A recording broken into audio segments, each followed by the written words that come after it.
सत्संग की आधी घड़ी तब के वर्ष हजार, तो भी बराबर है नहीं कहे कबीर विचार।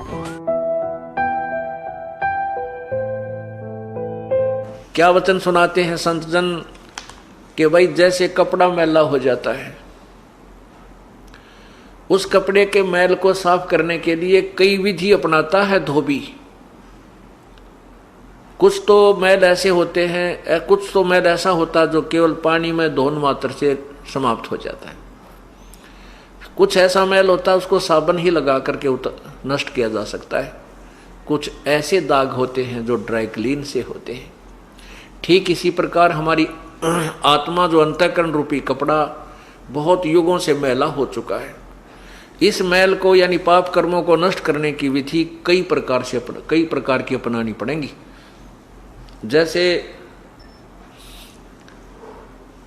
जैसे रोगी डॉक्टर के पास जाता है, डॉक्टर उसको पीने की दवाई अलग से देता है, कैप्सूल न्यारे देगा, गोली अलग से देगा और फिर मालिश की दवाई अलग से देता है।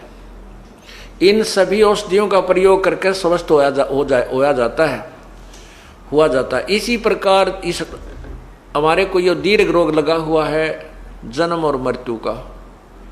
इस जन्म मृत्यु के रोग को काटने के लिए हमें कई प्रकार की उपचार अर्थात कई प्रकार की उपासना जैसे जैसे भी विधि है वो सब अपनानी पड़ती है।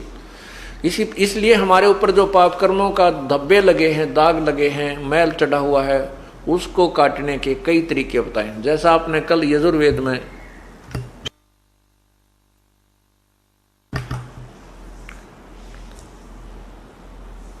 पढ़ा के दान देने वाले के पाप को परमात्मा नष्ट कर देता है। फिर भक्ति कर्म चाहे देवता करो, देव माने चाहे ऋषि करो चाहे भक्त करो, सभी के पापों को वो पूर्ण परमात्मा नष्ट करता है। इसी प्रकार जैसे कुछ तो पाप ऐसे हमारे सेवा से कटेंगे। यहाँ सत्संग में आने से हम जितनी कुछ सेवा करेंगे, कोई जिसकी भी जैसी इच्छा है, जैसी भी उसका शरीर काम कर सकता है, नियत यार है मैं सेवा करूं। यहाँ पर केवल एक प्रभुता की भूख लेकर नहीं आवे, एक रोगी बन के आवे। जैसे डॉक्टर के पास रोगी कितना ही सेठ हो चाहे अफसर हो अधिकारी हो, जब उसको ये पता चल जाएगा कि तुझे कोई भयंकर बीमारी है और वो क्लियर नहीं हो पा रही है, उसके ट्रीटमेंट के लिए जो हॉस्पिटल में जाता है तो उस समय वो भूल जाता है तू कौन है, तू क्या है। वो अपने आप को एक रोगी समझता है और रोग कटाना उसका उद्देश्य होता है। डॉक्टर के पास उसके नखरे नहीं होते। जहाँ डॉक्टर कहता है लेट जा वो लेट जाता है, वो कहता है वहाँ जाइए रिपोर्ट लेकर वो चल पड़ता है, वहाँ बैठ जाइए वहाँ इंतजार करता है। इसी प्रकार हमने सत्संग में आकर के अपने आप को उस रोगी की तरह समझना चाहिए कि हमारे जन्म मृत्यु का दीर्घ रोग लगा हुआ है और गुरुजी वहाँ पर डॉक्टर होते हैं, उनके हर एक आज्ञा का पालन करना हमारा कर्तव्य बनता है। तो यहाँ पर आओगे तो सेवा करने की नीत हो। जैसे कोई कुछ भी काम चल रहा है, क्योंकि यहाँ पर कहीं शेड लग रहा है कि तो चिनाई हो रही है या कोई खाने पीने का व्यवस्था है या बस ये टाट बिछाने हैं, तो एक भक्त टाट बिछाने लग रहा है तो आपकी नीयत हो उठ कर मैं भी मदद करूं। अगर वो ज़्यादा हो जाते हैं, नीयत आपकी रहे कि मैं करूं। अगर आपका समय नहीं मिलता है, आपको नहीं, और भक्त काफ़ी कर रहे हैं, आप चेष्टा भी करते हो करने की, नहीं भी अवसर मिलता है, आपकी नीयत है सेवा करने की, तो आपकी वो सेवा परमात्मा के चरणों में गिनती हो जाएगी कि इसकी नीयत है करने की, तो आपकी सेवा ही काउंट हो जाएगी। वो सेवा में ही आपका वो लिखा जाता है कर्म। भाव ये है कहने का कि नो शर्म नहीं मानना कि मैं इतना बड़ा अधिकारी हूँ या बड़ा सेठ हूँ या मैं उन्हों हूँ, मैं हाथ कि मैं बिछाऊँगा वरना शर्म आओगी। हो सकता है 1 2 3 बार आने में तो कुछ दिन ये महसूस हो सकता है, फिर बार बार आओगे तो वह मरोड़ भी ख़त्म हो जाएगी, क्योंकि ये मरोड़ ख़त्म करें पार पड़ेगी। तो इस प्रकार कोई किसी प्रकार की भी सेवा है, उस सेवा से भी हमारे कुछ पाप नष्ट होते हैं।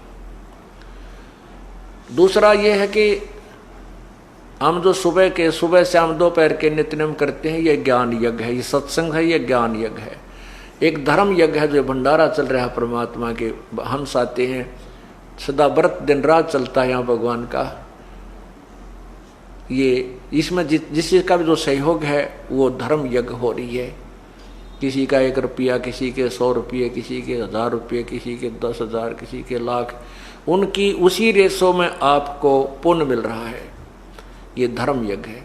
एक यहाँ पर हवन यज्ञ चल रही है, जो हमने ज्योति जगा रखी है। जितने पाठ चलते हैं प्रत्येक की एक ज्योति जगाते हैं। एक ज्योति में लगभग 3 दिन के अंदर 1 किलो घी, 750 ग्राम घी, अच्छी मोटी ज्योति बन जाता है 1.25 किलो घी भी लग जाता है। अब ये तो 5 दिन चलेगा। तो इस प्रकार ये हवन यज्ञ हो रहा है। इस 5 दिन के अंदर लगभग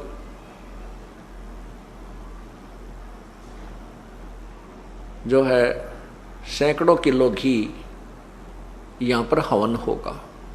वो आप ही को क्रेडिट मिलेगा उसका। तो ये कुछ यज्ञ, ये 500 यज्ञ करनी होती है। एक यज्ञ धर्म की, दूसरी यज्ञ ध्यान, तीसरी यज्ञ हवन की, चौथी यज्ञ प्रणाम और 5वीं यज्ञ या ज्ञान की। आप आते हो दंडोत प्रणाम करते हो, ये भी एक यज्ञ है, ये भी एक आपका अनुष्ठान हो रहा है। और एक ध्यान यज्ञ, आप 2-3 दिन, 1 हफ्ता पहले अपने काम को आगे पीछे करने की जो है ना चिंता करते हो कि सत्संग में जाना है, सत्संग में जाना। ये ध्यान आपका वहां से शुरू होगा, ध्यान यज्ञ। और फिर यहाँ आकर के भगवान की आपको रह रह के याद आती है, वचन सुनते हो, आपकी आत्मा के अंदर वो चोट लगती है, वो जहाँ पर मैल होता है वो हट जाता है, आत्मा परमात्मा की तरफ ध्यान जाता है। ये भी एक यज्ञ आपकी पैरेलल होती है। ये ज्ञान यज्ञ जो आपको सुनाया जा रहा है ये ज्ञान है। और ये अखंड पाठ भगवान की अमृतवाणी का चल रहा है, ये भी ज्ञान यज्ञ में ही होता है। तो इस प्रकार ये सभी और फिर जो ज़्यादा धब्बे हैं आपके ऊपर लगे हुए, वो मंत्र रूपी ड्राई क्लीन से आपके साफ किए जाएंगे। जब ही सतनाम हृदय धरो, भयो पाप को नासे, मानो चिनगारी अग्नि की, पड़े पुराने घासे। ये पुराना घास या पहले के पाप कर्म जो संचित कर्म हमारे हैं और ये प्रारब्ध में लिखे हैं, ये एक ऐसा घास जानो, पुराना घास, सूखा घास, और उसमें एक माचिस की सींक लगा कर जलाकर उसमें डाल दीजिए, सबको जलाकर भस्म कर देगी। और फिर हवा चलेगी, उस राख को भी इधर उधर फेंक के कति नष्ट वष्ट कर देगी।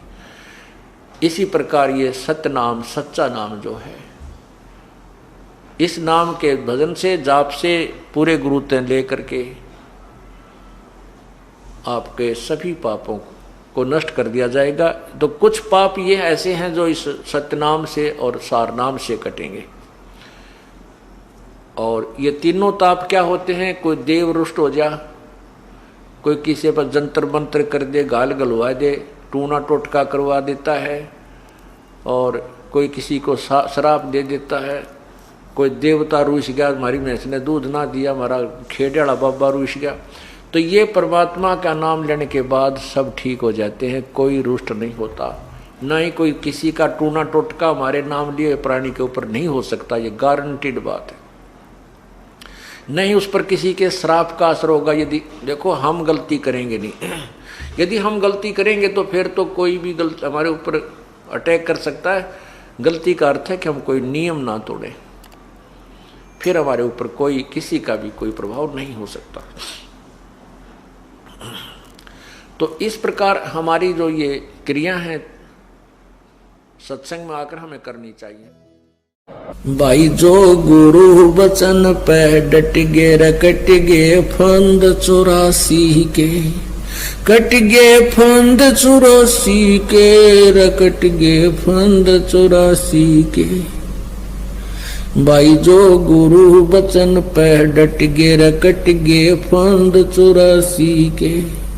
वस्तु मिली ठोर की ठोर, मिट गई मन पापी की दौड़। और अधिक जानकारी वसंत रामपाल जी महाराज जी से निशुल्क नाम दीक्षा प्राप्त करने के लिए संपर्क करें। हमारे संपर्क सूत्र हैं 8 8222880541 8222880542। आप नीचे स्क्रीन पर दिए गए हमारे अन्य नंबरों पर भी संपर्क कर सकते हैं। विजिट करें हमारी वेबसाइट पर। हमारी वेबसाइट है www.jagatgururampalji.org। अगर आप ये वीडियो YouTube पर देख रहे हैं तो हमारे चैनल को सब्सक्राइब करें और बेल आइकन को दबाना ना भूलें। अगर आप Facebook पर ये वीडियो देख रहे हैं तो हमारे पेज को लाइक करें।